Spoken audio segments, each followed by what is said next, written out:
the hot topics. You have seen this bathing suit before because I did it in a try-on haul, but it's one of my favorites because what does it remind you of? Very superhero-ish, and that's what I'm trying to portray every day in my life. Okay, so we are going to get right to it. So, boop, just a little reminder about what everything looks like. Oh God, I desperately need this. Okay, so first off, I wanted to say, welcome back.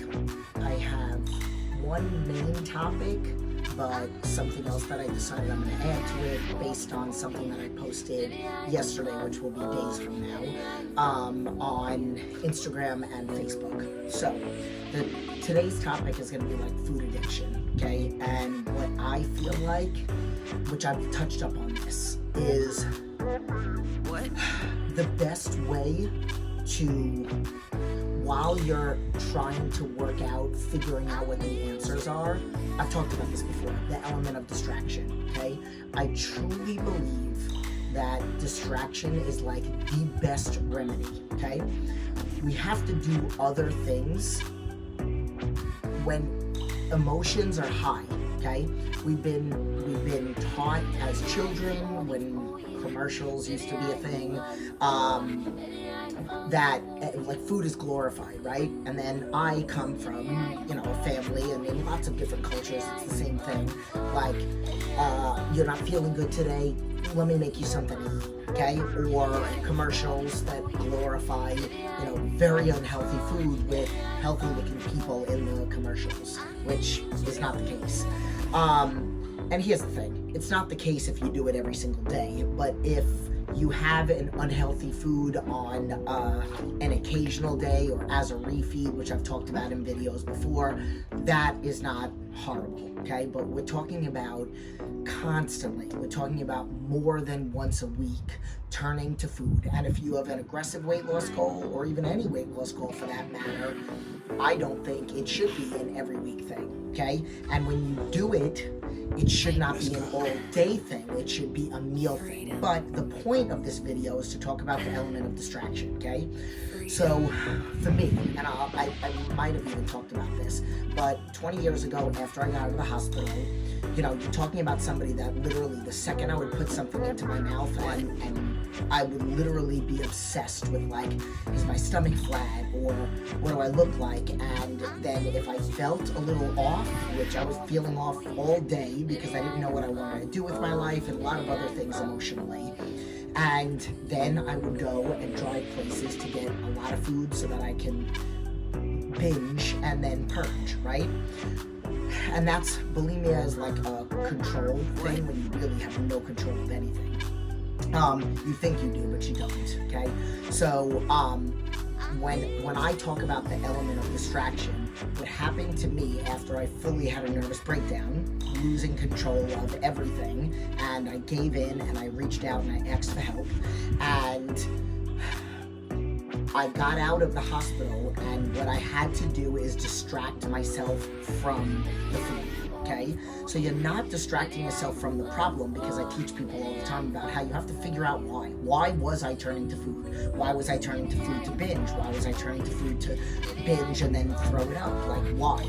And it was because I was masking something else that I was going through in my life. It's because I felt completely out of control because, and this is, just take this tip, because I was literally trying, which I've said before, which I was literally trying to please everybody. I knew what I wanted to do, but I had multiple people in all different directions, which is why I can care less what people think of me now.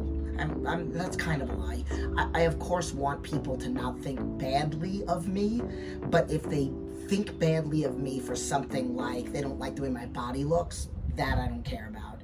If they heard the wrong information about me, that I would like to clear up. So, I'm not gonna say I don't care what people think about me, but whatever, now I'm going off on a tangent. So, the whole element of distraction. So, little tips and things that I did. When I first got out of the hospital, I would make it a point, because the whole thing was revolving around food, right? So I would make it a point that before, and this is what I teach clients and you wanna know what? I had a client that had a refeed 2 weeks ago, and she completely lost her mind. okay? So these are the tips that I give to people that have severe food addiction. If I was to give you a refeed, but even if I wasn't, it needs to be in a controlled environment, and you need to have a game plan for what you're gonna do afterwards. So perfect example. If you are doing a refeed, let's just use that case, okay? It needs to be, okay, I'm going to eat this meal out at a restaurant, and then right after, I am going to do something, okay? I'm gonna go somewhere, we're gonna go to the park, we're gonna go for a walk, okay?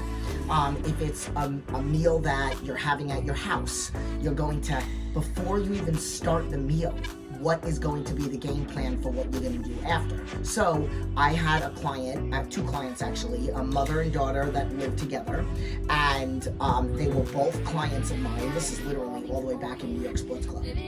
And what they had to do, and I'm not talking about refeeds, I'm talking about every single night for dinner. Obviously everything had to be pre-measured, so they couldn't put a bowl of rice or a bowl of greens or a bowl of chicken and then pick from it. Everything had to be measured. But they had to have their food separated, okay? And then they had to have a game plan for after. So what I said to them is, what would be a good thing is to do something right after dinner. Let's just say if they have another room, like a living room, or they're eating in the kitchen, obviously, or a dining room, they would eat their meal, then they have to step away, and they actually ended up doing so, like they would rotate things. Step away, and then let's just say go play a game of cards, then come back and clean up the kitchen table, because you have to check out of eating and check into something else for a little bit of time before you're emotionally ready to like be back around the food. Okay, I would have to, so like little tips, I would have to eat a meal. Oh, and another thing that they did was they would take the dog for the walk. So they would leave the dishes on the table, go take the dog for the walk, then come back, which is really great to do for digestion, going for a 10-minute walk after a meal. And then come back, and then they would clean up, okay? Because when you're sitting there at the table, you want to keep going. You want to keep going. So when I first got out of the hospital, I was living with my mom still. There's a whole story to it, but I'm not going to go into it. It's on my website. You can see all the information in my website, in the description. But I would have to eat and go.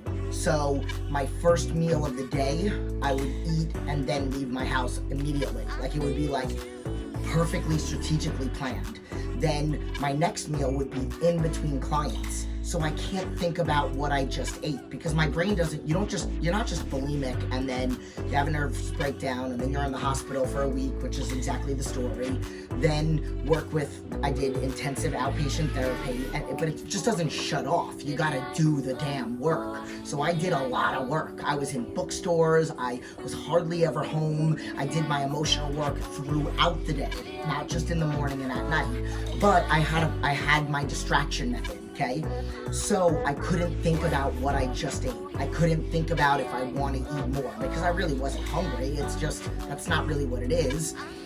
So I would literally have to eat and then go right into session. And then I would literally at night, my last meal, I would drive home and eat it in the driveway at my mom's house, because I physically couldn't eat the meal in my mom's house, because if I did, then I would go to the refrigerator and want to eat more. Or if I did, like I would have to have something else, like eat the meal, leave the plate there, go upstairs or go take a shower, then go clean up my meal.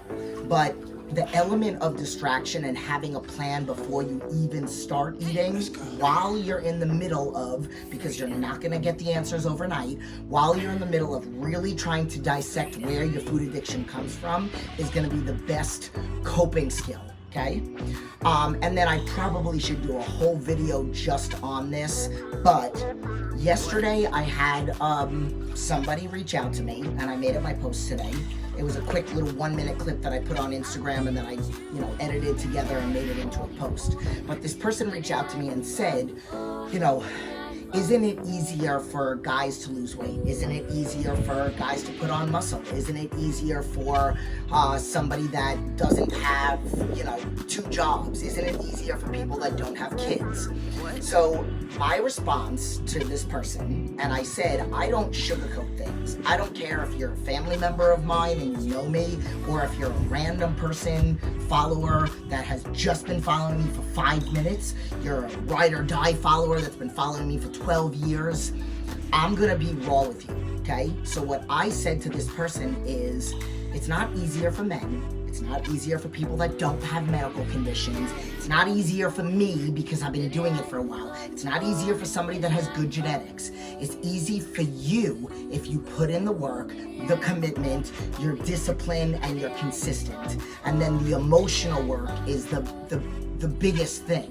The figuring out why you're doing it and how will life be better. And you need to stop comparing yourself to other people, because everybody's process is different, and you also don't know what anybody else is going through, okay? So, even thinking about men being able to lose weight quicker, and whether they have higher testosterone or faster metabolism or hold more muscle or whatever it is, okay? Because and it's funny that person sent me that message when somebody else the day before had posted something along the lines that I'm not even gonna waste time trying to think of it, but like, one of my biggest pet peeves is when people say that it's easy for you, okay?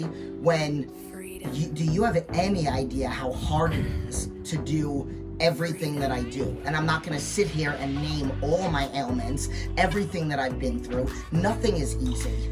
It's just, I've made it a routine. I've made it part of my life. It is what it is. This is a lifestyle. Like, I love going to the gym because I love the high that I get from the gym. I love food prepping because I know what I feel like when my stomach is not feeling good.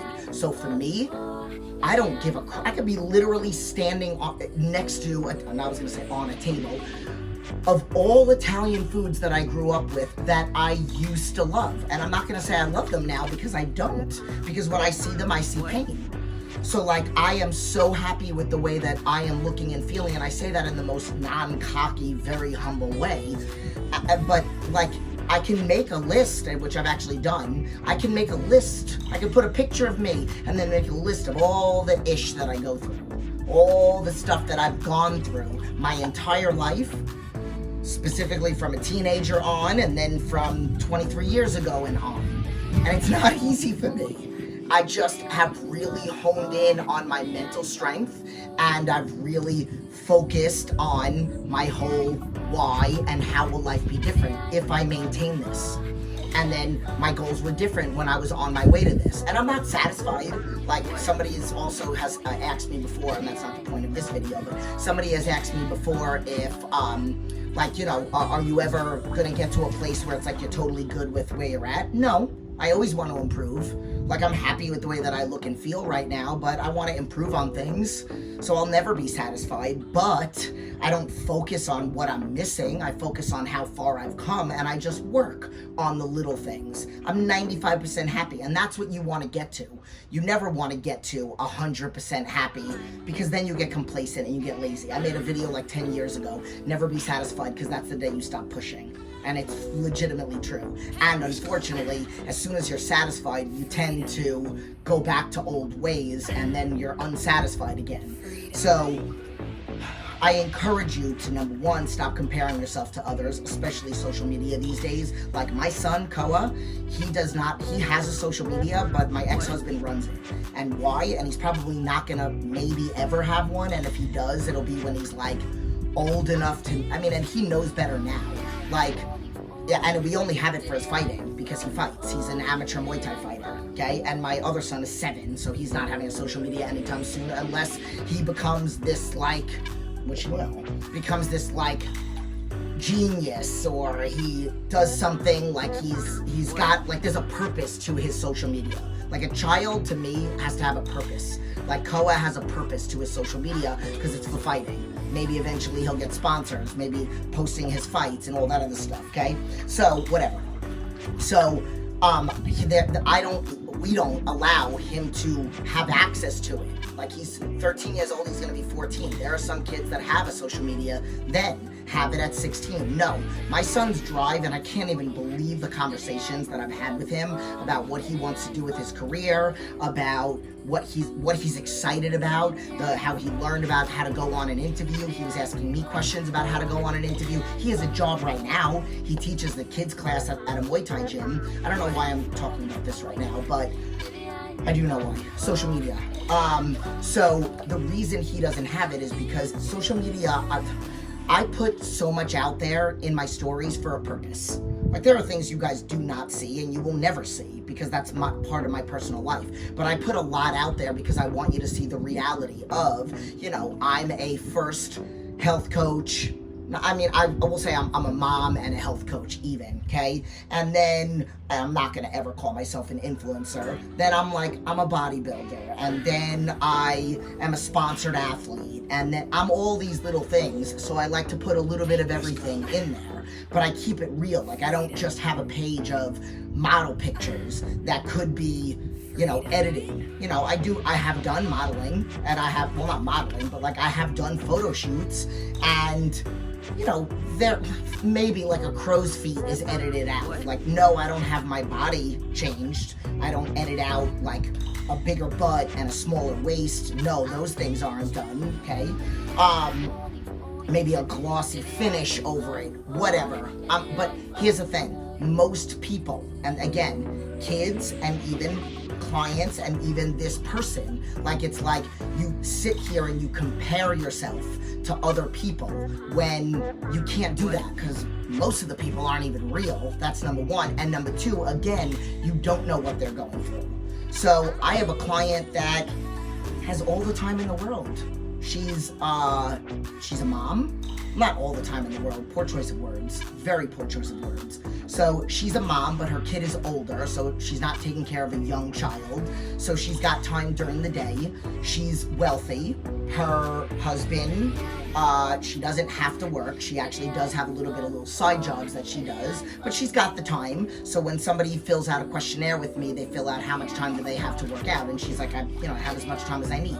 So she has the time to do it. She has the time and the budget to food prep, even have somebody to prep for her, clean her house, all that other stuff. But it's not easier for her than it is for the client that's a surgeon that works 36-hour shift, or the single mom with 3 jobs that's literally been a client of mine for almost 3 years now and has never missed a check-in. Okay, it's not easier for any of those people. So just getting back to that, okay? So I hope you guys found some kind of fire. Stop sitting on having a pity party. That's it. I was gonna say porta potty. Stop sitting up having a pity party, okay? And I don't mean to sound like a jerk by saying that, but I can sit here and wallow in all the things that I have going wrong, that I have wrong with me, or I can say, listen, I'm doing this even though I have that. I'm gonna do that even though they told me I can never do that. That's what my fire is proving people wrong. And not in the sense of proving haters wrong, because I don't give a crap about people that hate me, because that's their own issue. That's the 4 agreements. I don't take their hate personal, because that's their problem. They hate themselves for not focusing on themselves, for not having the kind of motivation and drive and mental struggle that I have. They're just trying to crap on me because it makes them feel better, okay? Now I forgot where I was going with that, but you get the point, okay? I think that was a good one. So, that's it. I hope you're motivated. I hope you're inspired. I hope you take some tips from this, and I'll see you in the next video. And hopefully then this pool in the background will be a little bit more work done. I don't know when they're coming back.